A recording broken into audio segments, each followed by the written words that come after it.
Students, आज हम start कर रहे हैं आयकर। जैसा कि आप देखते हैं, आयकर या इनकम टैक्स दो शब्दों से मिलकर बना होता है, इनकम और टैक्स। तो पहले हम देखें टैक्स क्या होता है। तो टैक्स किसी भी देश की सरकार के द्वारा लगाया गया एक अनिवार्य शुल्क है। पुराने ज़माने से ही, जैसे राजा महाराजाओं के समय भी राजा महाराजा क्या करते थे, किसानों से जैसे एक फसल का एक भाग उन्होंने ले लिया तो वो क्या होता था, कर का ही एक रूप होता था। सरकारें या राजा महाराजा कर क्यों लगाते थे, उन्हें अपने विभिन्न प्रकार के खर्चों की पूर्ति करनी रहती है। जिससे वर्तमान समय में देखें तो सरकारों को डिफेंस पे, हेल्थ पे, इंफ्रास्ट्रक्चर पे, नेचुरल कैलेमिटीज़ हो गई, प्राकृतिक आपदाएं हो गई, महामारियाँ हो गई, या रिसर्च एंड डेवलपमेंट प्रोजेक्ट्स हैं सरकार के, उनके लिए धन की आवश्यकता है। और धन कहाँ से आता है, करों के थ्रू आता है। तो वर्तमान समय में किसी भी देश की सरकार का मेन सोर्स ऑफ जो रेवेन्यू है वो कर ही होता है। कर अब आप अपन देखें, कर किस पे लगता है, तो कर आप इनकम पे भी लगा सकते हैं, वेल्थ पे लगता है, प्रॉपर्टी पे लगता है, किसी भी प्रकार के प्रोडक्ट्स पे लग सकता है। विभिन्न प्रकार की जैसे गतिविधियां हैं, क्रय है, परचेज है, मैन्युफैक्चरिंग है, या सर्विसेज पे लग सकता है। भारत में करों का इतिहास। तो भारत में जो कर हैं वो सर्वप्रथम सन 1860 में 1857 के सैन्य विद्रोह में जो सरकार की क्षति हुई थी उनकी पूर्ति के लिए लगाए गए थे। उसके पश्चात प्रथम विस्तृत एवं अलग अधिनियम 1886 में बना। उसके बाद में महत्वपूर्ण अधिनियम आयकर अधिनियम 1922 है, और वर्तमान में हम आयकर अधिनियम 1961 का अध्ययन कर रहे हैं। अब भारत में किसके द्वारा शासित होता है आयकर। तो भारत में जो कर हैं, विभिन्न प्रकार जो कर हैं उनको लगाने का अधिकार भारतीय संविधान के अनुच्छेद 246 के अंदर राज्य सरकारों को देता है। संविधान की 7वीं अनुसूची में विभिन्न प्रकार के विषयों को 3 लिस्ट में बांटा गया है। List 1 union list, list 2 state list, और लिस्ट 3 आपकी कॉन्करेंट लिस्ट। तो लिस्ट 1 से संबंधित जितने भी विषय हैं, चाहे उसमें करारोपण के विषय भी शामिल हैं, उन पर कानून बनाने का अधिकार केंद्र सरकार को होता है। लिस्ट 2 में शामिल विषयों पर कानून बनाने का अधिकार राज्य सरकारों को है, और लिस्ट 3 में शामिल विषयों पर कानून बनाने का अधिकार केंद्र और राज्य सरकार दोनों को हैं। और इनमें विभिन्न विषयों के साथ साथ करारोपण से संबंधित विषय भी शामिल होते हैं। उदाहरणार्थ, जो आपके जो यूनियन लिस्ट है, लिस्ट 1 है, वो कृषि आय को छोड़कर अन्य सभी प्रकार का आयकर लगाने का अधिकार केंद्र सरकार को देती है। जबकि कृषि आय पर कर आयकर लगाने का अधिकार किसको दिया गया है, लिस्ट 2 में राज्य सरकारों को दिया गया है। इसी प्रकार कस्टम, एक्साइज, कॉर्पोरेट टैक्स, ये सब लगाने का अधिकार लिस्ट 1 के अनुसार केंद्र सरकार का है। वहीं दूसरी ओर alcoholic liquor, narcotics, employment tax, professional tax, ये सब लगाने का अधिकार राज्य सरकारों को दिया गया है लिस्ट 2 के द्वारा। अब हम देखें करों के प्रकार। तो कर दो प्रकार के होते हैं, प्रत्यक्ष कर और अप्रत्यक्ष कर। प्रत्यक्ष कर जिस व्यक्ति के ऊपर सरकार के द्वारा लगाया गया है उसी व्यक्ति को उसका भुगतान करना है, और अंतिम भार भी उसी को वहन करना पड़ता है, उसे कहते हैं प्रत्यक्ष कर। जैसे इनकम टैक्स, जिस व्यक्ति ने के ऊपर सरकार ने लगाया वही व्यक्ति उसका भुगतान करेगा, और अंतिम भार भी वही वहन करेगा। जबकि इनडायरेक्ट टैक्स, अप्रत्यक्ष कर क्या होते हैं कि जिस व्यक्ति के ऊपर वह कर लगाया गया है वह व्यक्ति उसका अंतिम भार वहन नहीं करता है, वो उसको शिफ्ट करता रहता है, और जो अंतिम उपभोक्ता होता है उसके द्वारा उसका वहन किया जाता है। जैसे उदाहरणार्थ अपन ले, मान लीजिए हम कोलगेट यूज़ करते हैं, कोलगेट में सरकार ने एक्साइज ड्यूटी लगा दी, तो एक्साइज ड्यूटी का पेमेंट तो किसने कर दिया, मैन्युफैक्चरर ने कर दिया, लेकिन वो उसको शामिल किस में कर लेता है, उस प्रोडक्ट की कॉस्ट में शामिल कर लेता है। और अंतिम बार जब आप उनमें उस कोलगेट का प्रयोग करते हैं तो उसका भार हमें वहन करना होता है। आयकर अधिनियम में इसलिए दो शब्दावली का प्रयोग किया जाता है, एक तो होता है इम्पैक्ट ऑफ टैक्स और दूसरा होता है incidence of tax. Impact of tax का मीनिंग ये होता है कि प्रथम बार कोई कर किस व्यक्ति पर लगाया गया, और उसको बोलते हैं कराघात। और इंसिडेंस ऑफ टैक्स होता है करापात, मतलब किस व्यक्ति ने अंतिम रूप से उसका भार वहन किया, मतलब अंतिम उपभोक्ता जिसके के द्वारा उसका भार वहन किया गया है। तो अब हम इनमें डिफरेंस देखें प्रत्यक्ष और अप्रत्यक्ष करों में। तो सबसे पहले मीनिंग ये है कि प्रत्यक्ष कर में इम्पैक्ट ऑफ टैक्स और इंसिडेंस ऑफ टैक्स, कराघात और करापात एक ही व्यक्ति के ऊपर होता है।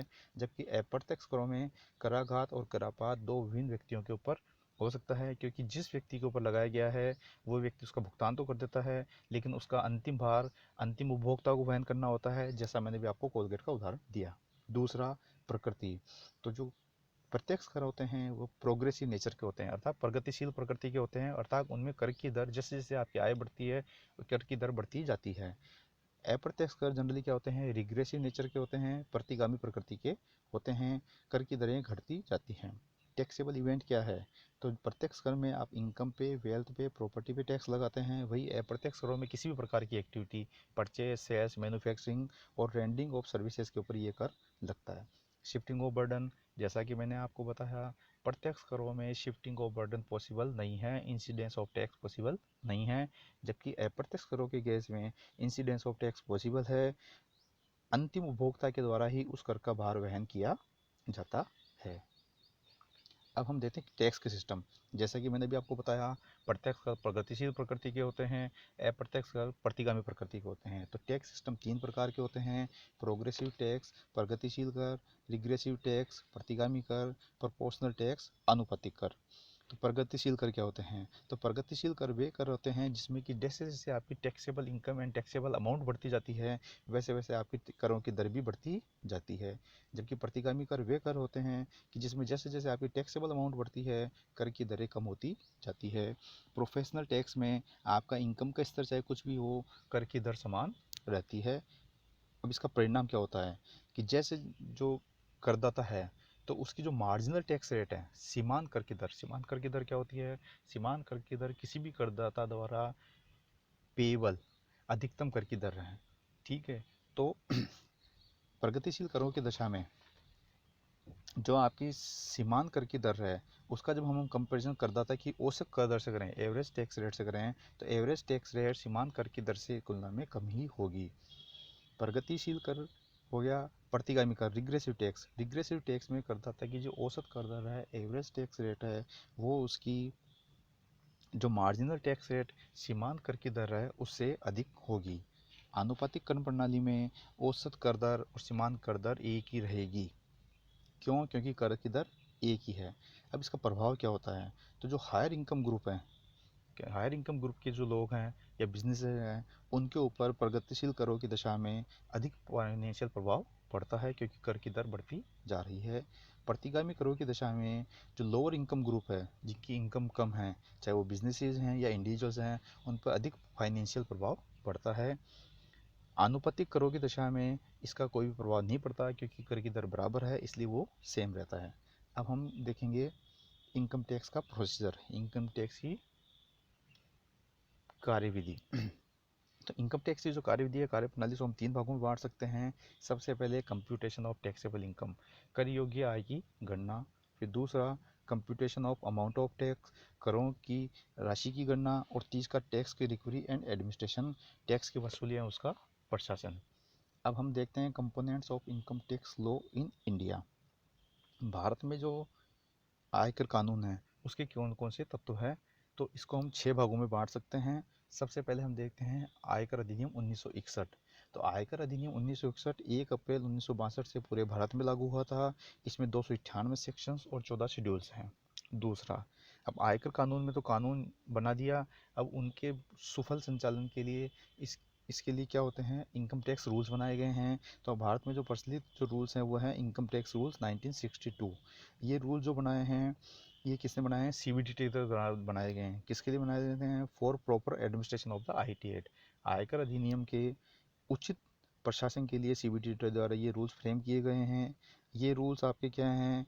आईटी अधिनियम को सप्लीमेंट तो कर सकते हैं, लेकिन उसके प्रावधानों को ओवरराइड नहीं कर सकते हैं।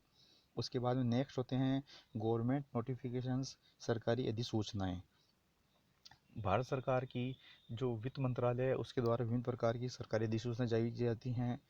चौथा है एनुअल फाइनेंस एक्ट, वार्षिक वित्तीय बिल, वार्षिक वित्त अधिनियम। तो भारत सरकार का जो फाइनेंस मिनिस्टर है, वो पार्लियामेंट में क्या रखता है? बजट रखता है, जिसको कि फाइनेंस बिल भी बोलते हैं और बजट भी बोलते हैं।